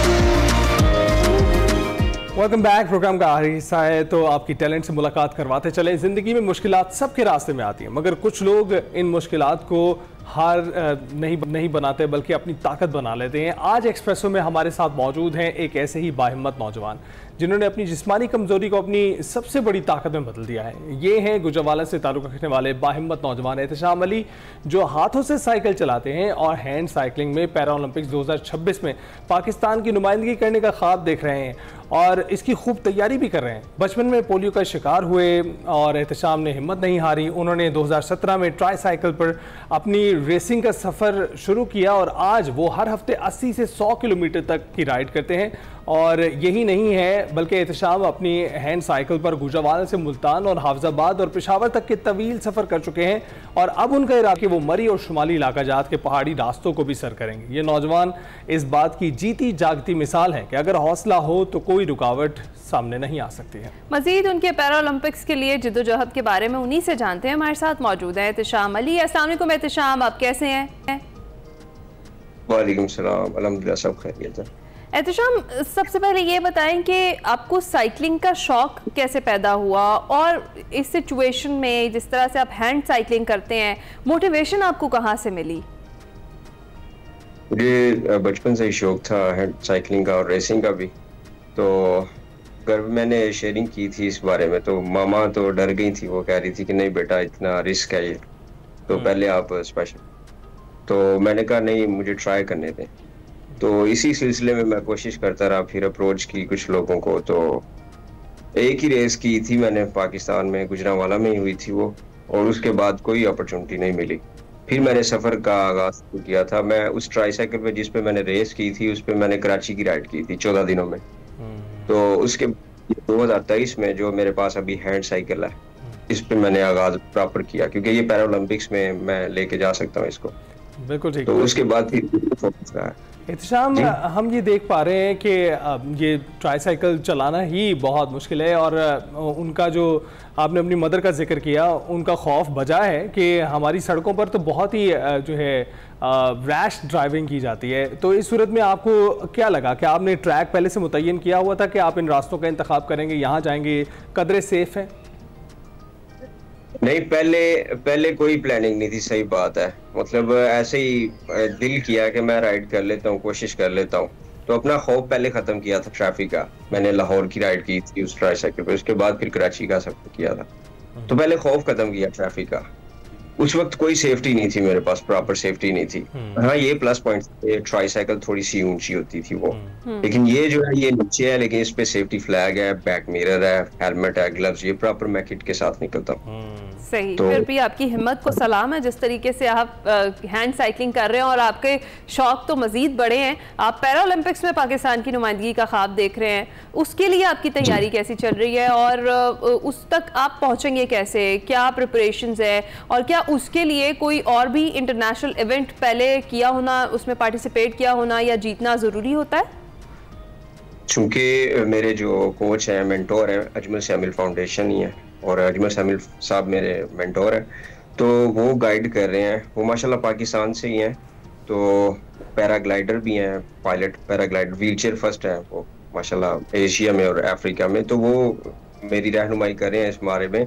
इधर रोड की कंडीशन काफ़ी संजीदा है, स्पेशली गुजरावाला में। लाहौर, इस्लामाबाद में माशाल्लाह रोड्स की कंडीशन बहुत अच्छी है, मेरा बड़ा अच्छा एक्सपीरियंस रहा है। तो अभी हमारी कोशिश यही है कि पहले तो तैयारी की जाए प्रॉपर रोड पे, और सेशन जो है 3 से 4 घंटे का मैं कर लूँ। अभी 2 से 2.5 घंटे का हो रहा है। 30-35 किलोमीटर की राइड मैं इजीली कर लेता हूँ। तो इटली में ये प्लस पॉइंट है कि गुजरावाला से हाफजाबाद का रोड काफी साफ सुथरा है, तो वो 80 से 100 किलोमीटर इजीली हो जाता है मुझसे, वो मसला नहीं है। राइट। तो बाकी ये है जी एहतशाम, ये भी बताइएगा कि आप जो राइड करते हैं इसकी स्पीड कितनी होती है? क्योंकि हम देख रहे हैं कि आपने बताया कि 14 दिन का सफ़र था आपने जो कराची तक का रास्ता तय किया है, तो इसमें आप कितना फासला तय कर पाते हैं एक दिन में? एक दिन में मैं 122 किलोमीटर की राइड कर लेता हूँ इजीली 122 किलोमीटर।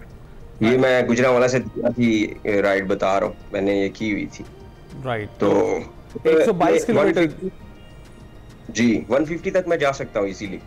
150 किलोमीटर एक दिन में मैं कर सकता हूँ। राइट। अच्छा, और ये बताइएगा कि आप पहाड़ी इलाकों का रुख कर रहे हैं, इस साइकिल को पहाड़ी इलाकों में ले जाते हुए और भी प्रॉब्लम होगी, क्योंकि वहां पर तो आपको जो है चढ़ाई मिलेगी और उसके लिए जो है वो एलिवेशन का एक जो फैक्टर ऐड हो जाता है वो शामिल हो जाएगा। क्या करेंगे वहाँ? इसी वजह से मैंने एक्सपीरियंस किया है। दामने को से आगे जो पीर सुहावा की चढ़ाई है वो भी चढ़ी है, मरी की तरफ भी चढ़ाई में, इसी वजह से एक्सपीरियंस करने के लिए। और अब इंशाल्लाह मेरा तो एहतशाम, वहाँ पर तो गाड़ियों में जाते हुए डर लगता है, आप कैसे हैंड साइकिल पर पहुंच गए, पीर सुहावा अपनी हैंड साइकिल पर? जी बस यही चीज़ है, यही खौफ खत्म करना है, मैंने चढ़ाइयों का एक्सपीरियंस करना है। और नॉर्दर्न एरियाज के लिए ये अभी मेरे लिए स्टार्ट है। तो पीर चिनासी का भी मेरा प्लान है, इन्हीं 2 माह में मैं इंशाल्लाह पीर चिनासी करूंगा इंशाल्लाह। उम्मीद करते हैं आप अपने सारे ख्वाब पूरे करें। आपको आपके सारे सफर में गवर्नमेंट की तरफ से कोई सपोर्ट वगैरह है? गवर्नमेंट की तरफ से फिलहाल नहीं है। अभी मेरी फाउंडेशन जो है अजमल शामिल फाउंडेशन वही टेक केयर कर रहे हैं। हुकूमत से रिक्वेस्ट है कि जो मजदूर अफराद ट्राई हार्ड कर रहे हैं उनको अपॉर्चुनिटीज दी जाए, उनके लिए कोऑपरेटिव जो रास्ते। हम उम्मीद करते हैं कि आपके जो तमाम इरादे हैं वो पूरे हों और पैरा ओलंपिक्स में आप पाकिस्तान का परचम सरबुलंद करें। बहुत बहुत शुक्रिया हमसे गुफ्तगू करने के लिए, अपनी कामयाबियां हासिल करने के लिए। और आप देख ही रहे हैं कि पाकिस्तानी टैलेंट कहीं पर भी पीछे नहीं है। आप देख रहे हैं हमारे स्पेशल पीपल भी जो हैं वो स्पेशल कारकर्दगी दिखाने के लिए बिल्कुल उतावले होते चले जा रहे हैं। We wish Ehtesham very best of luck. इसी के साथ आपसे इजाज़त चाहेंगे, मुलाकात होगी कल। अपना ख्याल रखिएगा, फीडबैक ज़रूर दीजिएगा। अल्लाह हाफ़िज़। अल्लाह हाफ़िज़।